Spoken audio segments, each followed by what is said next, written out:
राधे राधे, जय श्री कृष्ण। दोस्तों, अपना ज्ञान और बढ़ाने के लिए चैनल को सब्सक्राइब जरूर करें, क्योंकि भगवान कृष्ण स्वयं गीता में कहते हैं, ज्ञानी व्यक्ति को कभी हराया नहीं जा सकता। जय श्री कृष्ण। दोस्तों, गाय माता ने स्त्रियों को दिया श्राप। कौन सा श्राप दिया जो आज हर मनुष्य और स्त्रियों को गौ माता का श्राप भोगना पड़ रहा है। दोस्तों, आज की ये कहानी बड़ी ही प्रेरणादायक कहानी है, बड़ी ही मोटिवेट करने वाली कहानी है। आंखों से आ जाएंगे आंसू। आज इस कहानी को यदि आप सही ढंग से समझ लेंगे तो आप भी हर किसी की मदद करने के लिए तैयार हो जाया करेंगे। दोस्तों, गौ माता वैसे भी पूजने योग्य हैं और पूजी जाती हैं। गाय को गाय माता कहा जाता है, लेकिन वही गौ माता की आज हमारे इस देश में गौ माता की दुर्दशा हो रही है। जब गौ माता ने पहले एक स्त्री को श्राप दिया था, वो श्राप सभी स्त्री और सभी मनुष्य को भोगना पड़ रहा है। कहीं ऐसा न हो जाए आज इस कलयुग में भी ये बहुत सी गाय जो दुखी हैं वो श्राप न दे दें, तो कहीं प्रलय न आ जाए। दोस्तों, आज की कहानी शुरू करते हैं। उससे पहले आपसे एक निवेदन करूंगा, आप हमारे इस चैनल पर पहली बार आए हैं, आपने अभी तक इस चैनल को सब्सक्राइब नहीं किया है, तो आप पहले चैनल को सब्सक्राइब अवश्य कर लें और साथ ही इस बेल आइकन को दबाना ना भूलें। तो आइए कहानी को शुरू करते हैं। एक बार एक किसी नगर में एक गोपाल नाम का व्यक्ति रहता था। गोपाल जो नाम था उसका, वो गौ को पाल करके रखता था। दोस्तों, जब गाय उसके घर पर पली हुई थी तो गाय पलने के बाद जब वो गाय दूध देती है तब तक उस दूध को वो काढ़ता निकालता रहता, उस गाय से उससे विक्रय करता है, खुद खाता है और अपने घर परिवार को बड़े अच्छे तरीके से खिला रहा है। एक दिन जब गाय दूध देना बंद कर देती है तो वो गौ माता को छोड़ देता है, चारा डालना बंद कर देता है और छोड़कर के वो गाय खेतों में फिरने लगती है। और जब वो गौ बेचारी एक जगह पर जाकर के एकांत में रोने लगी है, कहने लगी है, क्या मनुष्य है परमात्मा जो तुमने ये हमें गाय बना दिया है, हमारे साथ बहुत अन्याय किया है। ये मनुष्य ऐसा है कि इसने जब तक हमने दूध दिया तब तक तो इसने हमें अच्छा चारा दिया, भरपेट भोजन कराया, लेकिन जैसे ही दूध देना मैं बंद हो गई, इसका मतलब ही निकल गया। इसने हमें छोड़ दिया। सर्दियों में दर दर की ठोकर खाती हूँ, गर्मियों में धूप सहन करती हूँ, भूखी प्यासी फिरती रहती हूँ, क्या करे कहाँ जाएं। गाय की ये पीड़ा देख प्रकृति भी रोने लगती है। गाय जोर जोर से प्रभु को याद करके रोती है। गाय माता के साथ साथ ईश्वर भी रोने लगते हैं। दोस्तों, गौ माता रोती बिलखती हुई घूम रही थी। धीरे धीरे जंगल में रहती है, जो भी घास मिलती है उसे चरती हैं। अब ऐसे में कुछ समय बीता। एक दिन जब वो गाय गर्भवती हो जाती है तो गर्भवती गाय जब 2-4 महीने हो जाते हैं तो उसके बाद घूमते घूमते ये किसी नगर के पास में पहुंच गई। एक नगर के पास में जब वो पहुंची तो एक मीना नाम की औरत ने उस गाय को देख लिया और उसके मन में लालच आ गया कि मैं इस गाय को पकड़ लूं, क्योंकि ये गाय कुछ ही दिनों में बच्चा देने वाली है और ये ढेर सारा दूध देगी और इसी दूध को बेचकर मैं धनवान हो जाऊंगी, ढेर सारा पैसा कमाऊंगी और इसी दूध से मैं अपने और अपने परिवार वालों का पालन पोषण करूंगी, इससे मुझे ढेर सारा धन मिलेगा। ये सोच करके जब वो वापस लौट करके गई और अपने घर पे अपने पति को बुलाना चाहा, तब तक वो गाय माता वहां से गायब हो चुकी थी। दोस्तों, जब गौ माता वहां से जंगल में पहुंची, जब उसका प्रसव पीड़ा का समय पूरा हुआ, उसने एक बच्चे को जन्म दिया एक वृक्ष के नीचे। लेकिन जो मीना नाम की औरत थी वो वहीं उस वृक्ष के पास में खेतों में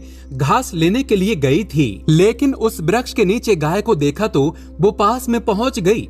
लेकिन वो बेचारी गाय और उस मीना नाम की औरत से स्त्री से एक गुजारिश करती है, हे बहन, आज तुम हमारे ऊपर एक एहसान कर दो कि ये जो मेरा बच्चा है इसे मैं अपने हाथों से तो उठा नहीं सकती हूँ, लेकिन तुम मेरे ऊपर एहसान कर दो, एक मदद कर दो, किसी तरह से इस बच्चे को उठा करके मेरी गर्दन पर रख दो, जिससे मैं किसी सुरक्षित स्थान पर इसे लेकर के चली जाऊंगी। और वो हंसने लगी। गाय की ऐसी बात सुनकर वो मीना गाय की मजाक बनाने लगी, हंसी करने लगी। देखो तो हम भला तुम्हारी मदद क्यों कर दें, ये तुम्हारा बच्चा कितना गंदा है जो तुमने अभी इस बच्चे को जन्म दिया है, इसके ऊपर बहुत सारी गंदगी है।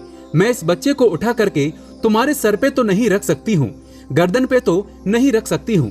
बार बार निवेदन किया, लेकिन वो फिर भी रखने को तैयार नहीं हुई। उसी समय गाय माता ने जवाब दिया, मीना सोच लो क्योंकि ये बच्चा यदि मैं सुरक्षित स्थान पर लेकर नहीं गई तो कोई जंगली जानवर इसे मार देगा, इसे खा जाएगा, इसका जीवन ही समाप्त हो जाएगा। इसलिए मेरी मदद कर दो, क्योंकि ये बच्चा अभी नहीं चल पाएगा, नादान है, कोमल है, भोला भाला है, कम से कम 8-9 महीने के बाद चलेगा। दोस्तों, उस समय पशुओं के बच्चे 8-9 महीने के बाद ही चलते थे, जो आज जन्म लेने के तुरंत बाद चलने लग जाते हैं, जो कि ऐसा पहले नहीं था।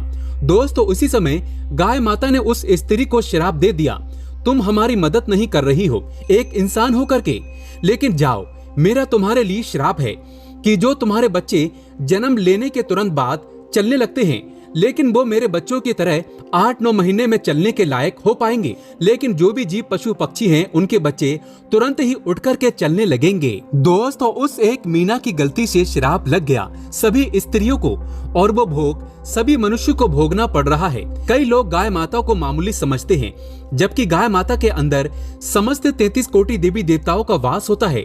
शास्त्रों के हर पुस्तक में गाय माता का वखान है, और जब ये 33 कोटि देवी देवता क्रोधित होते हैं तो पूरा ब्रह्मांड हिल उठता है, कांपता है, थरथराता है। दोस्तों, यही कारण है पहले मनुष्य के जो बच्चे होते थे वो जन्म लेने के बाद तुरंत चलने लगते थे।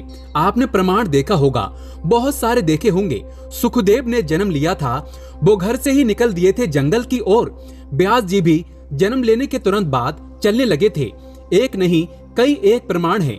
लेकिन ये गौ माता का जब से श्राप लगा है, तब से जो पशुओं के बच्चे होते हैं वो जन्म लेने के तुरंत बाद चलने लग जाते हैं, लेकिन इंसान यानी मनुष्य के बच्चे, स्त्रियों के बच्चे गौ माता के श्राप के कारण ही 9 महीने में चलने लायक हो पाते हैं, 8-9 महीने में चल पाते हैं। शास्त्रों के अनुसार माना जाता है कि यदि किसी का बच्चा 9 महीने से पहले ही, 8 महीने से पहले ही चलने लग जाता है, 7 महीने से पहले ही चलने लग जाता है, तो मान लीजिए उसके घर पर गाय माता की विशेष कृपा है।